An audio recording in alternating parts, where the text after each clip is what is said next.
কুপির আলো জেলে পড়াশোনা করছে চাঁপাইনবাবগঞ্জের শিবগঞ্জ উপজেলার কালীনগরীর বাগানপাড়ার দুই শিক্ষার্থী সিয়াম ও মিরাজ। আধুনিক সভ্যতার যুগে সারা দেশের মানুষ যেখানে নতুন নতুন প্রযুক্তির ব্যবহার করছে, সেখানে বিদ্যুতের আলোই যেন স্বপ্ন এই দুই শিশুর। ৩০ বছর আগে শিবগঞ্জ উপজেলার ঘোড়াপাখিয়া ইউনিয়নের কালীনগরে বসতি শুরু করে নদী ভাঙন কবলিত সহ বিভিন্ন এলাকা থেকে আসা মানুষ।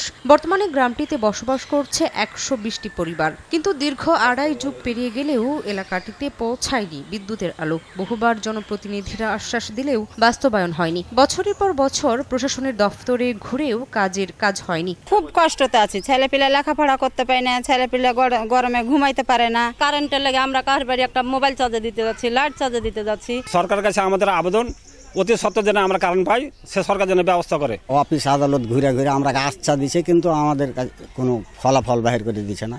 জনপ্রতিনিধিরা বলছেন, বারবার চেষ্টা করেও বিদ্যুৎ বিভাগের উদাসীনতায় আলোর মুখ দেখেনি উদ্যোগ। তবে পল্লী বিদ্যুৎ কর্মকর্তার দাবি, এলাকাটিকে বিদ্যুতের আওতায় আনতে নেওয়া হয়েছে প্রকল্প। অনুমোদন পেলেই শুরু হবে কাজ।